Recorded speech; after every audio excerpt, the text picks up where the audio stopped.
So the 49ers 2024 schedule was released on Wednesday. And coming up on today's San Francisco 49ers report, it is time for my perfect Niners schedule prediction. I'm Chase Sr. You're watching the 49ers report. Thank you so much for making today's show a part of your day. And let's begin with this.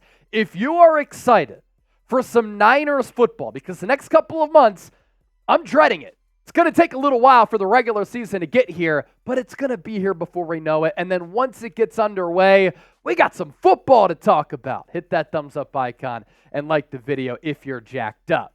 Let's take a look at this Niners 2024 slate. Some fascinating matchups and storylines on the docket here. Week 1 against the Jets on Monday Night Football. Week 2 on the road against the Minnesota Vikings. Week 3 on the road against the Los Angeles Rams. Week 4, the Niners will welcome the New England Patriots at Levi Stadium in Santa Clara, followed by another home game and another divisional game against the Arizona Cardinals. Then the Niners hit the road for their second primetime matchup against the Seattle Seahawks in the Pacific Northwest, Thursday Night Football. Super Bowl 58 rematch against the Kansas City Chiefs at Levi Stadium in Week 7. Week 8, Dallas Cowboys, Sunday Night Football. The bye week for the Niners, falling in Week 9, smack dab in the middle of the year. I think that's best case scenario here. Any team that has a bye week, Week 5, Week 6, I think they get somewhat shafted by the schedule makers here. Niners back at it, Week 10 on the road against the Tampa Bay Buccaneers. Week 11, another matchup against Seattle, this time a home game. Week 12, on the road against the Packers, going to be chilly. And then Week 13, on the road against the Bills, going to be chilly. That matchup, a Sunday Night Football tilt. Week 14, Niners welcome Caleb Williams and the Chicago Bears to NorCal. Week 15, Rams at home on Thursday Night Football. Then the last 3 games, on the road against the Dolphins, at home against the Lions on Monday Night Football, and then Week 18, on the road against the Arizona Cardinals. So with that, let's get my record prediction underway. This Week 1 game against the New York Jets is going to be a difficult matchup. I think the Jets' defense is going to pose the most difficult test for the Niners all year, and they get New York right out of the gate. That is not easy. But the Niners are a better team, a more seasoned team, a more structured team. They should not lose this game, and for the most part, they've dominated Aaron Rodgers. Definitely in the playoffs, struggled a little bit at moments in the regular season, but he's coming off a torn Achilles. I still think that Jets offensive line has some weaknesses. The Niners offense does run into some trouble here. They only dropped 24 points, but they win on a Jake Moody field goal late in the fourth quarter, and they start the 2024 campaign in prime time with the victory. Week 2. Niners hit the road to play the Minnesota Vikings. No Kirk Cousins, who sliced and diced the Niners up last year in primetime in Minneapolis. This is wild to me. The 49ers have not won on the road against the Vikings since 1992. But at this point, I think Sam Darnold is playing for Minnesota and not J.J. McCarthy. That defense for the Vikings is legit. Brian Flores had that unit humming last year. Niners offense struggles once again. They only scored 21 points, but they win 21-14. Niners off to a 2-0 start. Historically, Kyle Shanahan has owned Sean McVay in the regular season. And I know that Sean McVay got the victory over Kyle Shanahan last year in Week 18. It's when the Niners starters did not play and the Rams fighting for playoff positioning. They knew they were going to be in the playoffs. They didn't know what seed. That's why Carson Wentz played. I think in this game, it's a great shootout between two great offensive minds, Sean McVay, Kyle Shanahan, but in a meaningful regular season game, Sean McVay finally takes down Kyle Shanahan. Final score, 31-29. Niners suffer their first loss of the year. But then they rebound. New England Patriots are going to be bad. That defense is still going to be a top 10, top 15 unit. They have a lot of proven players on that side of the ball. But are we going to see Drake May for New England? If that is the case, that offense struggles against what is going to be a very good Niners defense in my estimation, even though I do have some concerns about Nick Sorensen being the defensive coordinator. San Francisco takes this one by a final score of 26-10, and that offense starts to get going a little bit in back-to-back weeks. So the 49ers record through 4 weeks, they start off pretty fast here, 3-1, totally viable for me. And then they improve upon that record at home, Levi's Stadium, Santa Clara, against the improving Arizona Cardinals. The Niners drop a 30 spot here, and they win by 13, 30-17. But then on Thursday Night Football at Lumen Field in Seattle, Mike Macdonald is the new Seahawks head coach. He was the defensive coordinator for the Baltimore Ravens last year. The Niners had one of their worst offensive showings against Seattle last year when Brock Purdy threw, 4 picks, and it was almost 5 or 6. They struggle once again against Mike Macdonald's defense, and they lose in a low-scoring ball game, 20-16. Then they suffer a second consecutive loss because once again, Andy Reid, Patrick Mahomes come into Levi's Stadium, and they beat the Niners. San Francisco cannot get that revenge from that heartbreaking Super Bowl 58 loss, and the distaste and the disgusting taste continues, and it lingers because the Niners lose this game 31-28. Andy Reid in his career, coming off a bye, which the Chiefs are, 28-3. But then the Niners come back, they respond Sunday Night Football against one of their other hated rivals, and they take down the How About Them Cowboys, 35-26. And this is a good victory for San Francisco. I think Dallas is going to have a little bit of a down year, but they always pose a difficult test for the Niners. 35-26 right there. So the Niners record through 8 weeks, you're still sitting pretty. You still have an opportunity to win this division. 5-3 is the record here for San Francisco. We are about halfway through this Niners schedule prediction, but first, I want to say thank you to Chubby's for making today's 49ers Report possible. And I want everybody right now to type Chubby's down in the comment section. A brand new sponsor here on the show. You can get 20% off your purchase at chubbysshorts.com/chat. Sky's out, thighs out. As you can see with this video, as I'm rocking my Chubby's shorts and taking you through the Chat Sports studios, summer is right around the corner.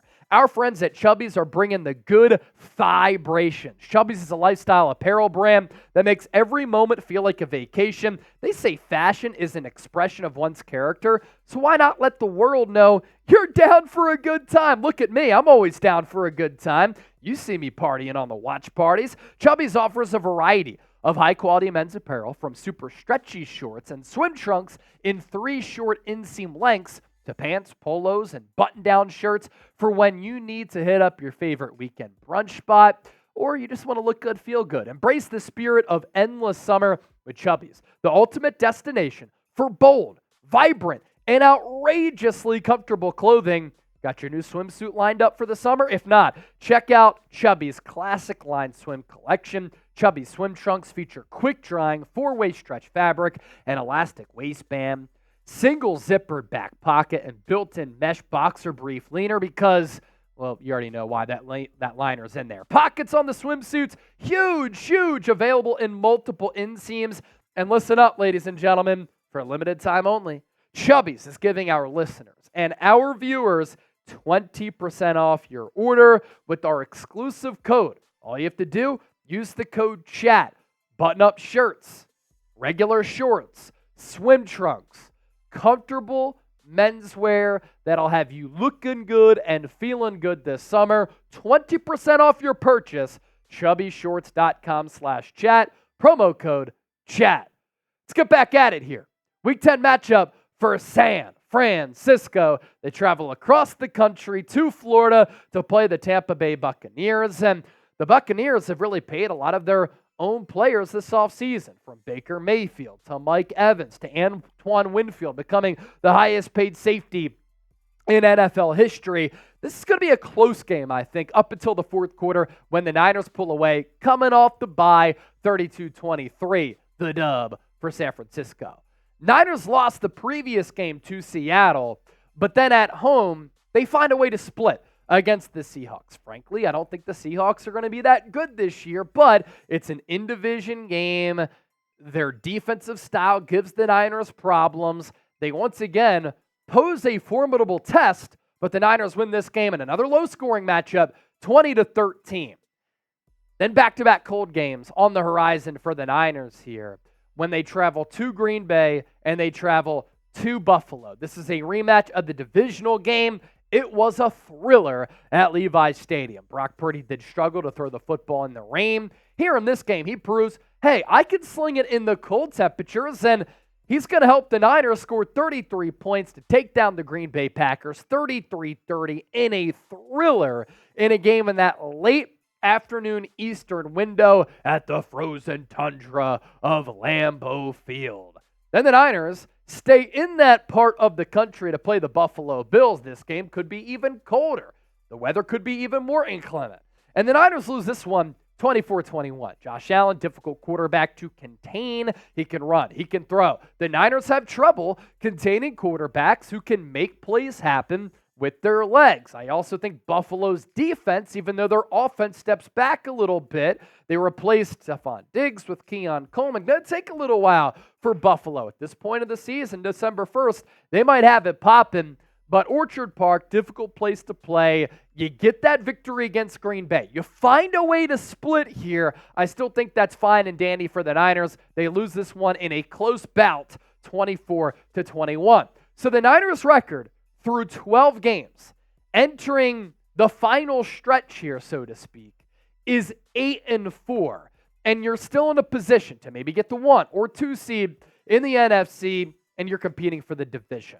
Which takes us to this game against the Chicago Bears. I think the Niners, after that loss to Buffalo, dump truck Chicago. They caused some problems for Caleb Williams. They force him into a couple of interceptions. And even though the Bears are going to be a much improved team, the Niners drop a 40 spot.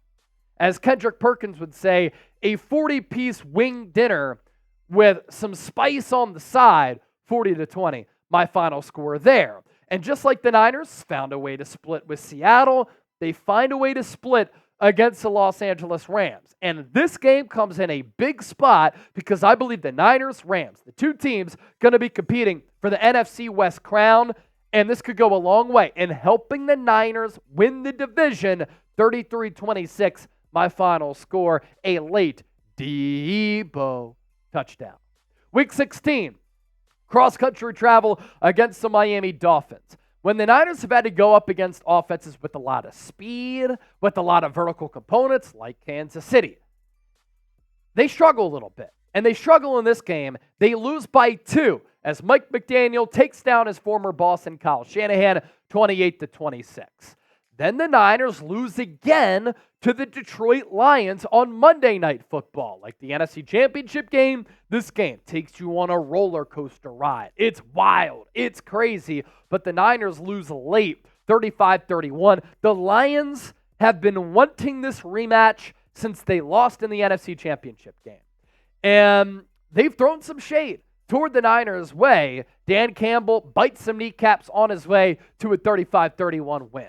But it's all good because the Niners then round out the regular season with the victory here, which goes a long way in their hopes of winning the NFC West. And they do win the NFC West in this divisional game with the 28-20 victory over the Arizona Cardinals. The date and the time, this game could be flexed. It could be Saturday. It could be Sunday, TBD. So my Niners record prediction here is 11-6. They were 12-5 last year. And it was an excellent campaign for San Francisco. 12-6 still got them the number 1 seed in the NFC. I think once again, the NFC is going to be hyper-competitive. But coming off a year in which you lost a heartbreaking Super Bowl against Kansas City, you've now made it to 4 NFC Championship games in 5 years. You've had to play deep in the year. You're going to be a little bit banged up. This season might be a little bit rocky. It might be a little bit choppy. Brock Purdy might run into some struggles. But 11-6 is a damn good record, and you're still in a spot here with that record to win the division, to get a good seed in the NFC, and make that run toward the Super Bowl. The talent is there for San Francisco. It's all about putting it together. But I believe this schedule, as compared to last year, a little bit more challenging for the Niners. 11-6. My record prediction for the Niners. Let me know yours down below in the comment section.